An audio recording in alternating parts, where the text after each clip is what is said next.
Greetings to you, dear viewers. You're watching OBN Horn of Africa.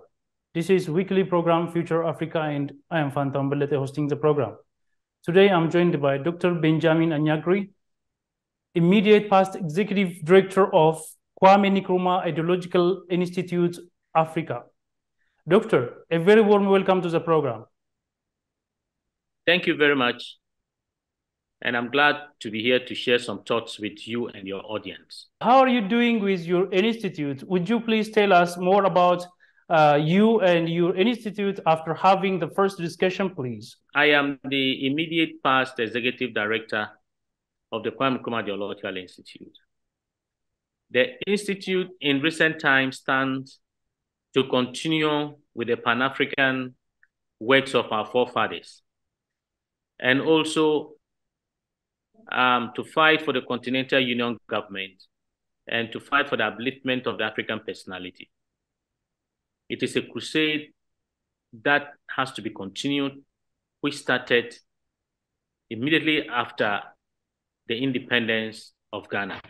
And we all know that Kwame Nkrumah was the one who spearheaded and continued with the struggle that began right away in the late 18s, which continued in the early 19s, and continued till finally many African states got their independence. And so the Institute stands to continue with that mission. Well, to begin with my first question, in order to achieve self-economic independence, what steps should Africa take? There has been this whole question of Africa integrating to trade amongst ourselves, which was termed as an inter- and intra-African trade and industry. This was one of the areas that was being advocated and fought for by our founding fathers. Well, now we can say it has metamorphosed into what we call African Continental Free Trade Area. That is a framework that therefore offers opportunities to many African businessmen and women to trade amongst ourselves. And now, for it to be very, very effective, there are certain areas that must be looked at and that must be worked on. And that has to do with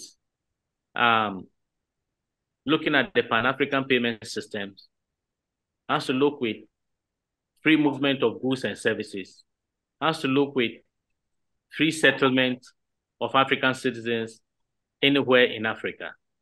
And that has to also do with common union, custom union, including a common foreign affairs policy. And so when all these things are effected and carried out, it will offer the needed opportunities for African businessmen and women to do business, and for Africa to own many of the business processes, and therefore will not be left in the hands of people who are not Africans to take advantage. And so the building called the African Continental Free Trade Union must be owned by African businessmen and women to ensure that Africans benefit from the policies or protocols of the African Continental Free Trade Union. All right. Then how do you think can Africa tap into the investment resources it has been failing to benefit from? Well, Africa can tap into such resources that are still due to certain bottlenecks. It depends on governments.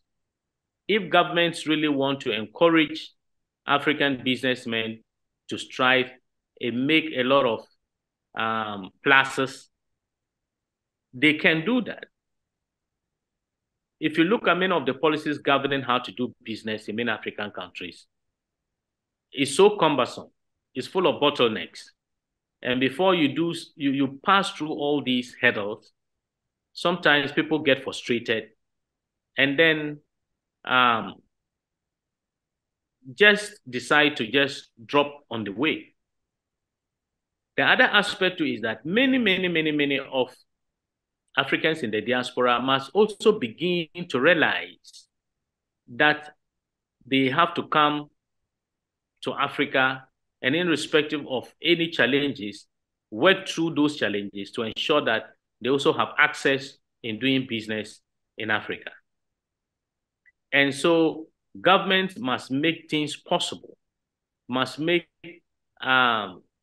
things very flexible for people to have easy passage to do business under a regulation, of course, that will not be abused. What economic impact do foreign companies like American, Asian, and European have on Africa? Well, you may have to look at it from, I'll look at it from two angles. The first angle is that many of these foreign companies come to Africa to create job opportunities for African citizens. They also come, and as they do business here, they pay taxes, and also they help in some kind of infrastructure, especially within the banking sector.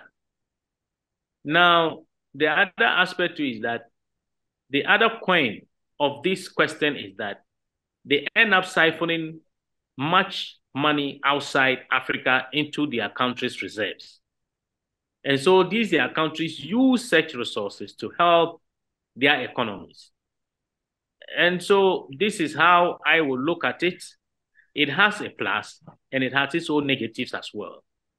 That is why the opportunities that many of these countries, citizens, not Africans, have in Africa must be looked at, and then opportunities created for Africans to use those spaces to also see how they can also do exactly what they are doing now by siphoning monies outside Africa into foreign countries. When that happens, we lose. But if those monies remain in Africa, then we benefit. And that can only be possible if African businessmen and women are in the center of doing that. What are the factors that contributed to the failure of Africans to invest in their continent? There are many. It boils down to the question of policies. You know, each country has its own policy, and then how to do business with people who are not citizens. And then because Africa has 55 countries with different states or countries, once you do not have a uniformed policy system to regulate how to do business, it becomes disjointed. You see that, imagine a country like Eswatini doing business with the United States. Imagine a country like Eswatini doing business with China. You know, it doesn't really match up. And so the need for a continental body, union government, sort of, can also play a meaningful role in that direction. Why do African leaders often fail to address challenges such as local bureaucracies and conflicts that hinder investment? Well, maybe the more they fail to do that is because maybe they want to take advantage of a dysfunctional system to exploit and encourage corruption and graft. Because if you have a system that isn't working and which is not healthy, the fact is that has led to such occurrences without it being addressed, create some kind of loopholes for people to exploit. And what happens? Graft, corruption, and abuse of power. You know, and so African leaders once they fail in that direction, it means they are comfortable with it. And by the end of the day, they use their own political power to have access to a system that is dysfunctional, because others would not be able to, because of bottlenecks and what have you, and others not having access through whatever opportunities are there. They get frustrated along the line. But political power, sometimes from somewhere, can easily be used to just have access to whatever has become difficult for somebody else. There have been continuous war and conflicts in Africa. For how long should Africa continue to be a fertile ground for global powers' proxy wars? Yeah, as long as Africa remains very rich and have so many mineral wealth, Africa will continue to be the target of the West. Africa has always been a target because it was the same reason that the 1884-85 Berlin Conference was held, just to partition because of the resources of Africa.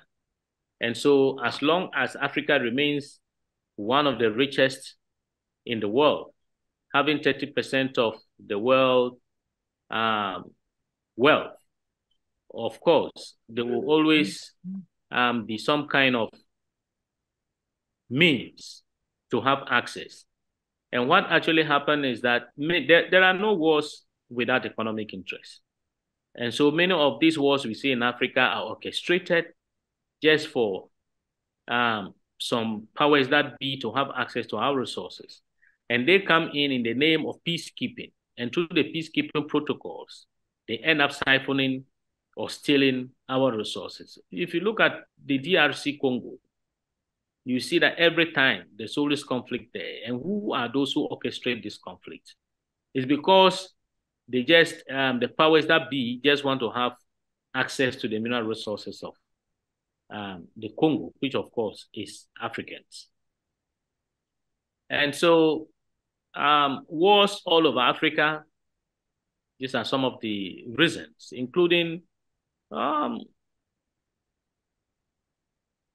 religious and tribal misunderstanding and misinterpretations, which of course have left so many people, children, the aged, and women killed. And so Africa is a place that, so it's like some people have decided that Africa should always be boiling, or Africa should always be on fire. And so it is time for African leaders to also reason up and understand that these are some of the notions people have, and they work towards it. And so it must be stopped, and stopped immediately. Yeah, my other question is about African integration. Do you think that African integration is possible in the near future, and does it need measures that are necessary for its effective realization, such as free borders, single visa, or common currency? What do you say on this? Yes, African integration is possible. And African integration is riding on the back of Pan-Africanism. And if you look at Pan-Africanism as it began in the last 2 centuries, it tells you and me clearly that Pan-Africanism it has made a lot of impact. And in terms of the drive for a continental union government, and so on and so forth. And so now it has to continue, because we've seen so many organizations, Pan-African organizations all over the continent, and we all know that they are all fighting for the common good of the African, home and in the diaspora. Now, in terms of free movement of people, in terms of people having one citizenship, one currency, one common bank, is something that once the Pan-African movement continues to struggle, will be achieved because Marcus Garvey achieved something, Kwame Nkrumah achieved something. Many of the Pan-Africanists who played their role in the diaspora have achieved a lot. And so the inspiration is there that once we continue, we will by all means get to a final destination and then arrive having a powerful one African nation state. What is the role of regional bodies like ECOWAS, African Union, and IGAD in accelerating African integration? They have a very responsible role to play.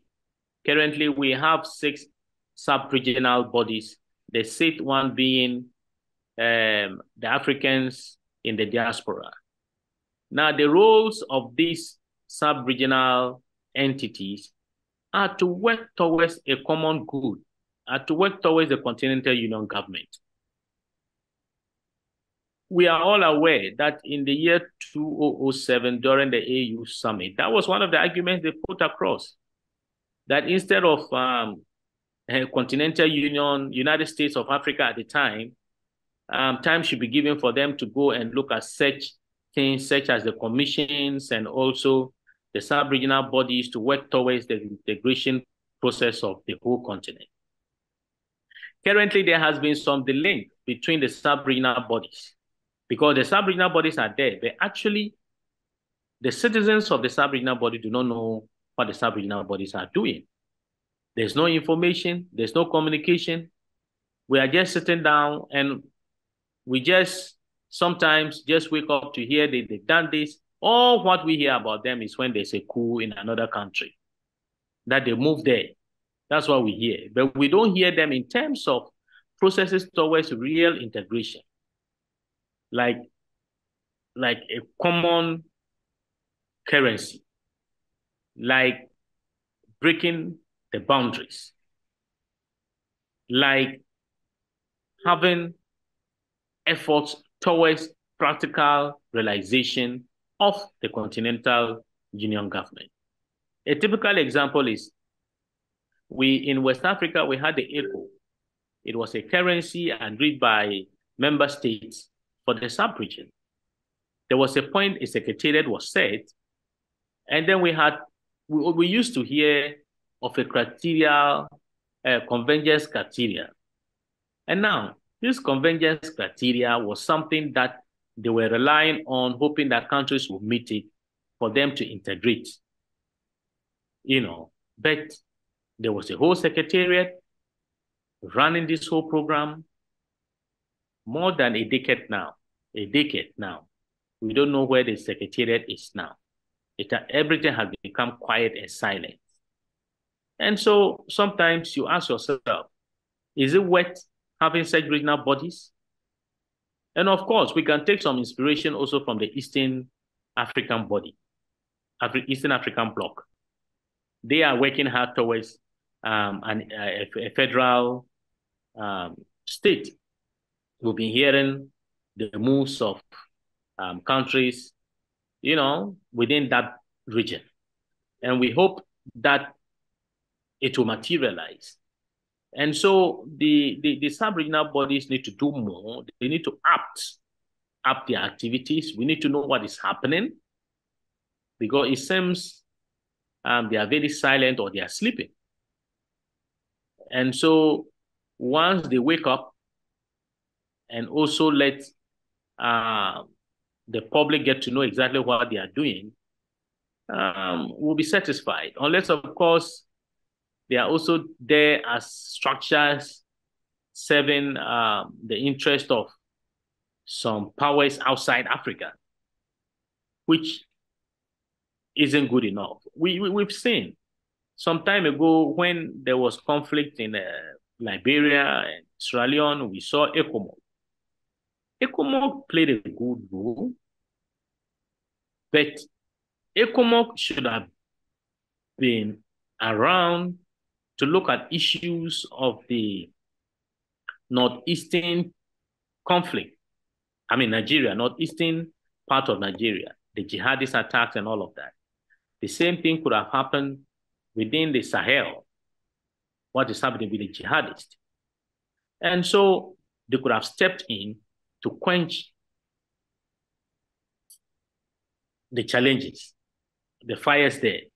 And so these are some of the things that we are all worried about. Can a common media platform be achieved in Africa to address the issue of poor communication among Africans? And what would it require to do it or to bring this media platform? Yes, everything thrives on information. And we know very well that the role of the media is very, very, very important.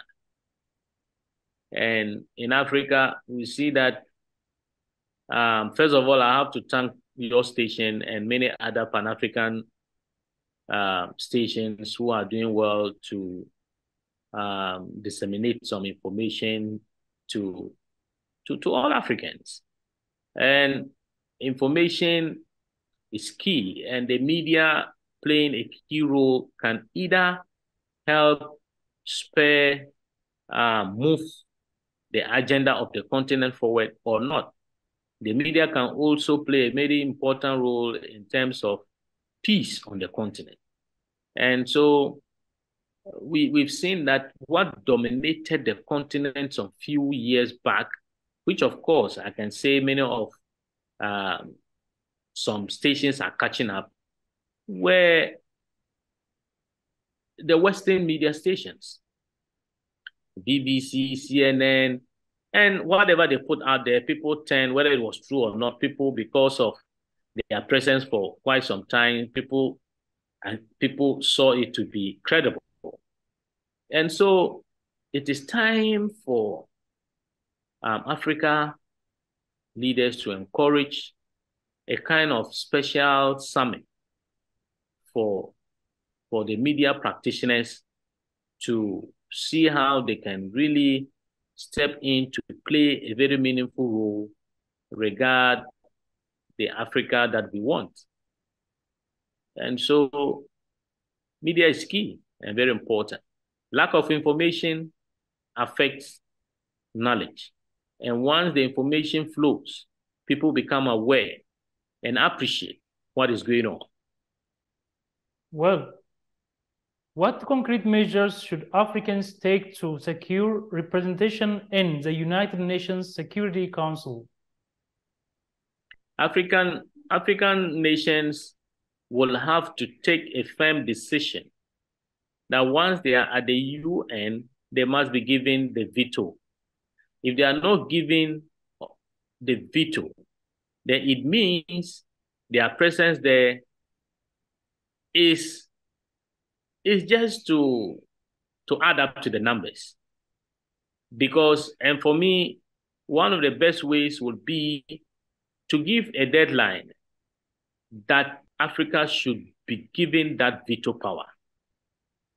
With 1.3 billion people who deserve the veto power, who deserve a voice at the Security Council, permanent.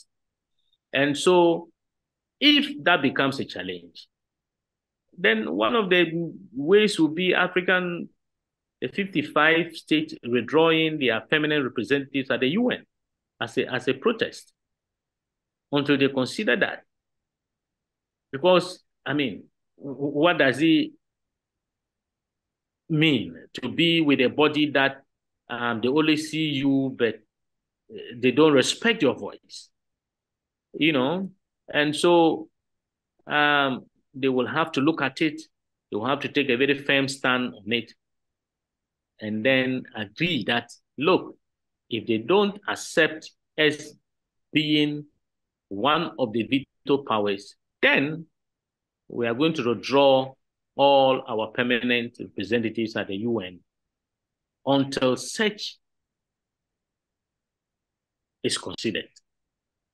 You know, and so this is my view and my point on it.